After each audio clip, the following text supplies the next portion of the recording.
नमस्कार. आज आपण उपवासाचा बटाटा साबुदाणा पापड बनवूया.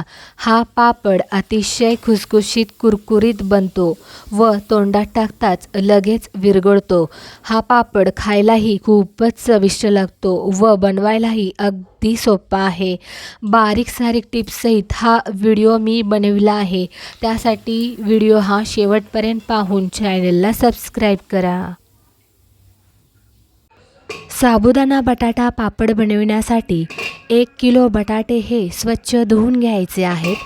कुकरमध्ये हे बटाटे ठेवून अगदी जास्त नाही बरं का, बटाटे बुडतील एवढ्याच पाण्यात बटाटे शिजवून घ्यायचे आहेत. आता कुकरचे झाकण बंद करून कुकर हा गॅसवर ठेवायचा आहे. कुकरची शिट्टी होत आहे तोपर्यंत पुढच्या कृतीकडे वळूयात.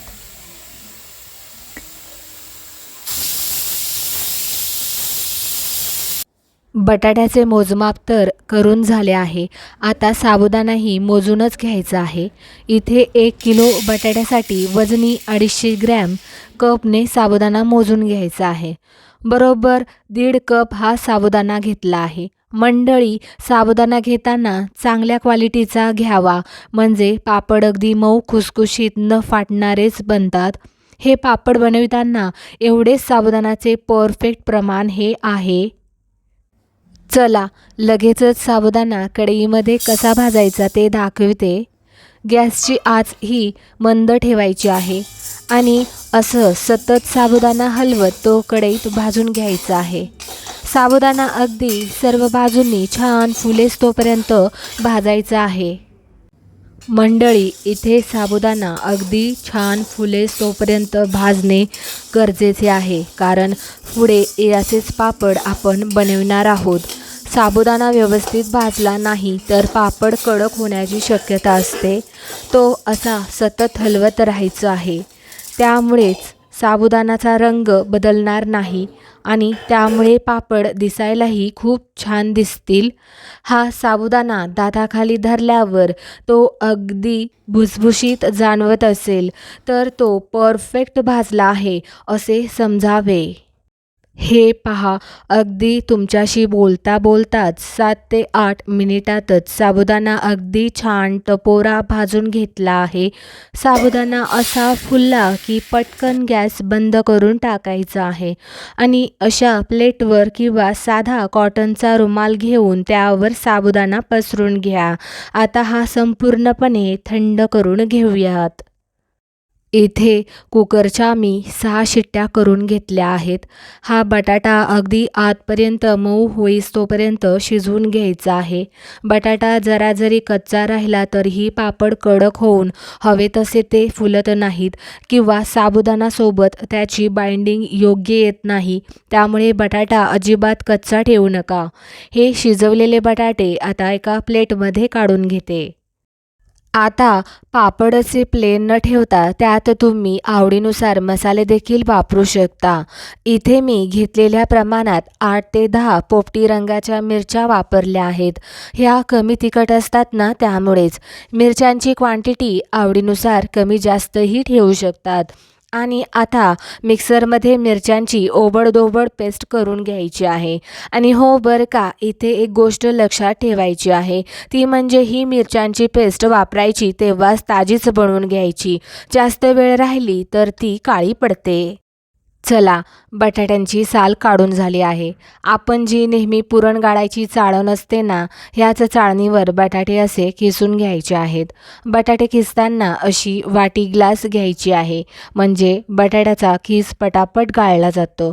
आणखीन एक महत्त्वाची गोष्ट म्हणजे इथे बटाटे गरम असतानाच खिसायचे आहेत, त्यामुळेच ते पटकन खिसले जातात. आता बरेच जण म्हणतील की बटाटे इथे चेंगरून घेतले असते तरीही चालले असते की, पण तसे नाही. आपण पापड बनवतोय, बटाटे खिसूनच घ्यायचे आहेत. कुस्करलेल्या बटाट्यात एखादा जरी चंक शिल्लक राहिला तरीही तो पापड फाटून बाद होण्याची शक्यता असते. हे पहा, बटाटा किसल्यावर अगदी कापसासारखा मऊसूत झालेला आहे. आता उरलेले बटाटे देखील अशाच पद्धतीने किसून घेते. अवघ्या 5 ते 6 मिनिटातच सर्व बटाटे मी इथे किसून घेतले आहेत. यात मी बटाट्याची एकही गुठळी शिल्लक ठेवली नाही बरं का. अगदी स्मूथ असा बटाट्याचा लगदा मी इथे बनवून घेतलेला आहे. बटाटे हे गरम असतानाच हा किसला की नाही, त्यामुळे हा अजूनही गरमच आहे. चला मंडळी, आता पुढच्या कृतीकडे वळूयात. बटाट्याचा हा लगदा अजूनही गरमच राहिला आहे. आता या गरम पिठामध्ये साबुदाण्याचे बारीक पीठ असे मिसळून घ्यायचे आहे. यात चवीनुसार चमचाभर मीठ घालायचे आहे आणि यात आपण मिक्सरमध्ये वाटलेला हिरव्या मिरचीचा ठेचाही घालूयात. इथे बरेच जण हिरव्या मिरच्याऐवजी लाल मिरची पावडरही वापरतात, पण तसे केल्याने पापड हे लालसर दिसतात. त्यामुळे मी इथे हिरव्या मिरच्याच वापरल्या आहेत. आणि हो, ह्या गरम बटाटा लगद्यामध्ये साबुदाण्याचे पीठ मिसळल्याने काय होते की साबुदाणा हा कडक असतो. ह्या बटाट्याच्या गरम वाफेमुळे तो मऊसर होतो, त्यामुळे साबुदाणा पटकन ओलसर होतो.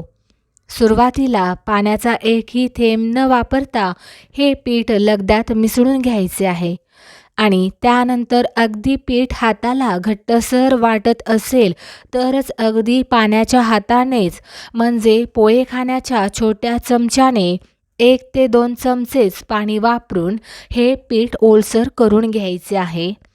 आणि जर या पिठामध्ये पाणी जरी जास्त वापरले तर पीठ अगदी पातळसर होऊन पापड हे मध्येच फाटतात.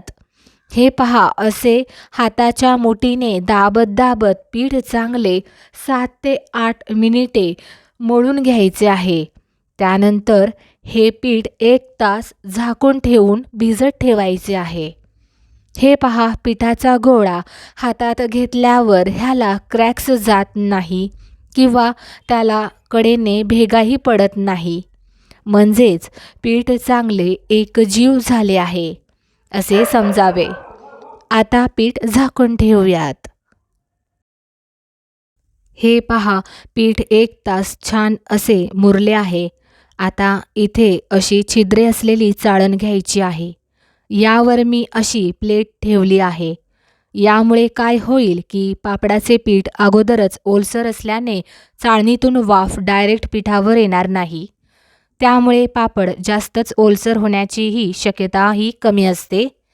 आता ह्या पिठाचे असे एकसमान गोळे हे करून घ्यायचे आहेत आणि ह्या गोळ्यांना मधोमध छिद्र पाडायचे, म्हणजे पीठ हे एकसारखे शिजते, ते मऊसूत होते, आतपर्यंत शिजते.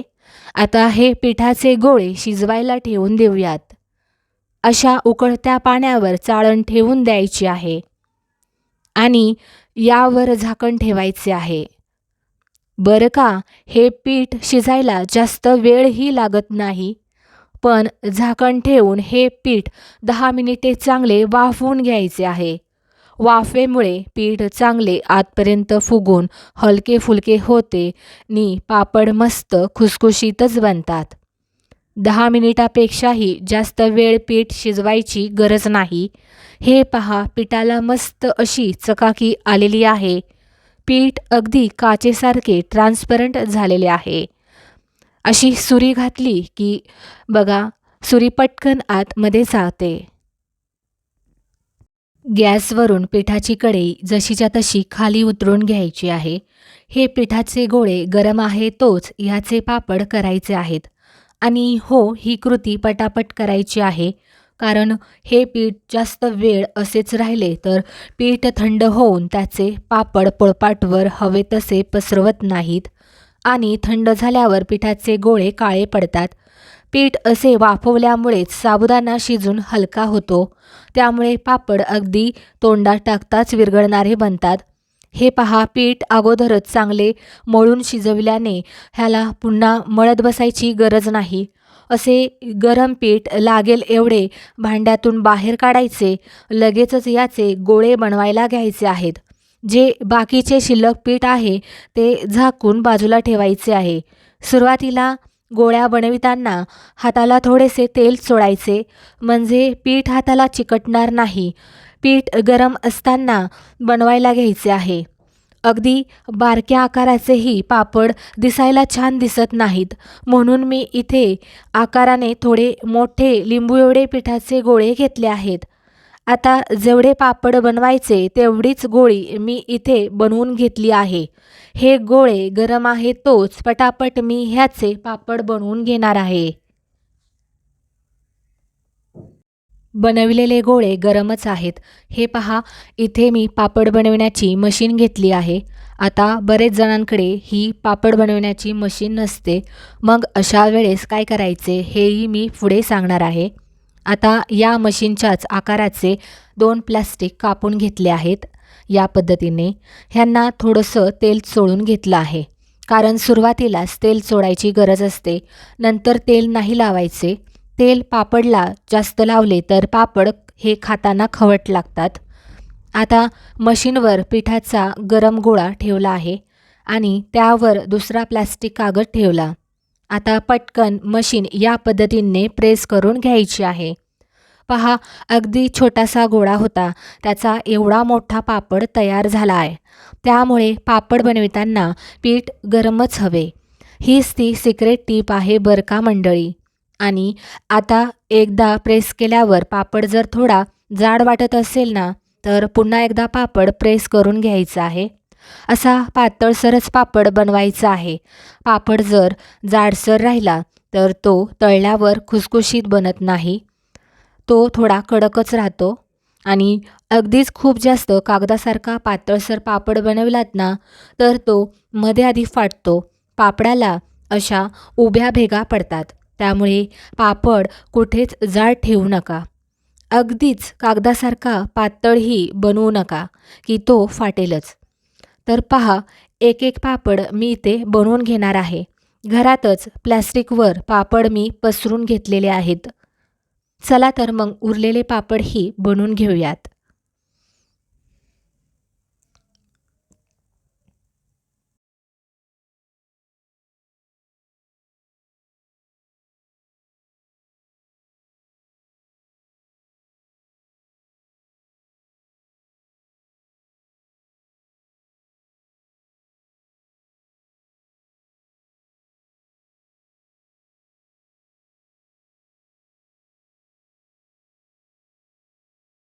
अगोदर सांगितल्याप्रमाणे जर का तुमच्याजवळ पापड मशीन नसेल तर काय करायचे, तर पहा, प्लास्टिकवर असा पिठाचा गोळा ठेवायचा आहे.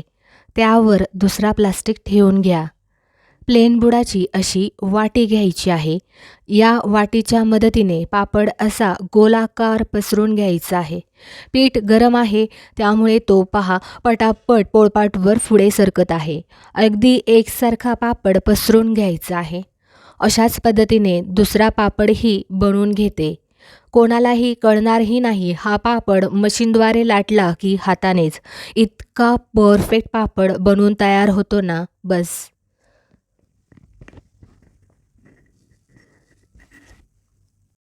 इथे पापड मी घरातच फॅनखाली असे प्लॅस्टिकवरच पसरून घेतले आहेत.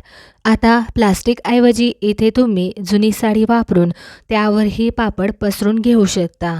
इथे महत्त्वाची टीप म्हणजे हे पापड फॅनखाली सावलीतच वाळवायचे आहेत. आता तुम्ही म्हणाल उन्हामध्ये सुकवले तर काय होईल? तर हे पापड तुम्ही जर उन्हात सुकवलेत ना, तर तळल्यावर ते लालसर होतात आणि मग असे पापड खाण्यासाठीही जास्त छान लागत नाहीत. ते कडक लागतात. त्यामुळे पापड फॅनखाली घरातच सुकवून घेणे अत्यंत महत्त्वाचे आहे. ही अतिशय महत्त्वाची टीप आहे मंडळी. इथे पापड अवघ्या 2 ते 3 दिवसात वाळवून घेतले आहेत. आपण घेतल्या प्रमाणात इथे माझे 70 पापड बनवून तयार झाले आहेत. हे पापड पहा अगदी छान बनले आहेत. पापड सुकल्यानंतरही त्याचा अजिबात कुठेच चुरा होत नाही किंवा पापड मध्ये आधी कुठेच फाटला गेला नाही, कारण आपण पिठात पाण्याचे प्रमाणही योग्यच वापरले आहे. अगदी मस्त कुडकुडीत पापड हे बनवून तयार झाले आहेत. आणखीन एक म्हणजे हे पापड बनविताना जास्त तेलाचा वापर करायचा नाही, कारण तेलाने हे पापड जसजसे जुने होऊन जातात तसतसा त्याचा वास यायला लागतो. चला पापड आपण तळून घेऊयात. 7 ते 8 पापड मी ते तळून दाखवणार आहे. हे पहा, तेलात टाकल्या टाकल्या पापड लगेचच फुलतायत. अगदी खुसखुशीत पापड तयार झालेले आहेत. चवीलाही अप्रतिम लागतात. तेलही कमी शोषून घेतायत. आता बरेच जण थोडासा सोडा वापरतात या पिठात पापड फुलण्यासाठी, पण आपण सोडा असं काही वापरलं नाही ज्याने पापड फुगतील. मस्त आर्टिफिशियलीच आपण हे पापड तयार केले आहेत. मस्तच.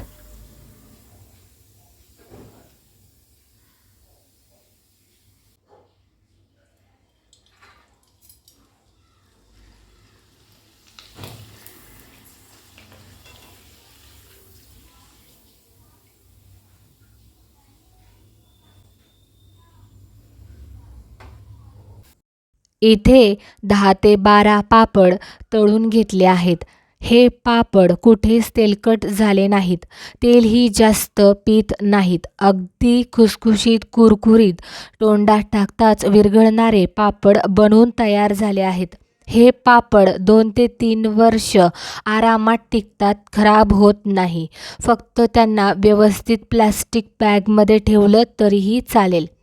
हे पापड आतून मी तोडून दाखवते म्हणजे तुमच्या लक्षात येईल पापड किती खुसखुशीत झालेला आहे.